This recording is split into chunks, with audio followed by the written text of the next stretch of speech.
mainit na debate tungkol sa isinusulong na online na pagdalo sa sesyon ng Senado, git ng ilang miyembro ng House Prosecution Team sa Duterte impeachment trial, dapat physically present ang senator na maging judge sa paglilitis. Ang kanilang paliwanag kung bakit sa unang balita ni Tina Panganiban Perez. Lahat ng 11 House Impeachment Prosecutor naroon sa People's Center ng Kamara, ayon kay House Impeachment Prosecutor Representative Joel Chua. Nagsagawa sila ng isang mock trial o simulation kung paano ilalatag ang kaso laban kay Vice President Sara Duterte sa harap ng mga senator judge. Parang ina-approximate namin ano ba talaga paano ba magkatalakay, ano ba ang trial, different from a regular courtroom, but more appropriate to an impeachment process. Parang mas ganun yung tinatalakay, pinag-aaralan namin. Pero pinag-aaralan din namin ng mga rules and evidence, pinag-aaralan namin ng yung how do you talk to the court. May ilang private prosecutor na tumulong sa kanila. May mga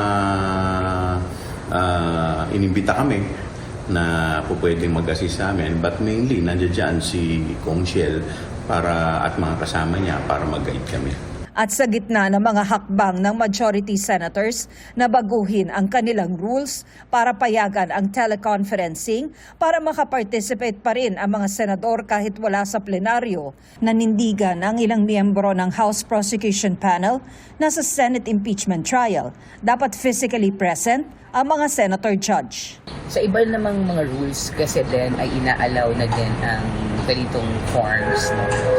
Pero ibig sabihin ng assumption ay hindi ito yung sobrang sensitibong kaso na kailangan nakikita mo yung testigo, kailangan na evaluate mo, may pagkakataon din ang judges na magtanong para sa kanilang sariling pag-unawa.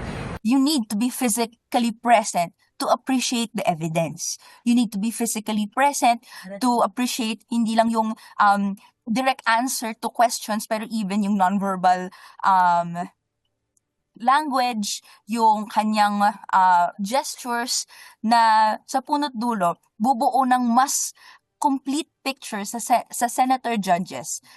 Tutulong sa kanilang sa discretion. Isa sa mga dapat na ginagawa ng senator judge ay obserbahan ang mga testigo sa kanilang mga demeanor kung paano sila sasagot. Dahil dito makikita kung sila ay ang testigo ay nagsisinungaling o hindi. Ito ang unang balita. Tina Panganiban Perez, GMA News.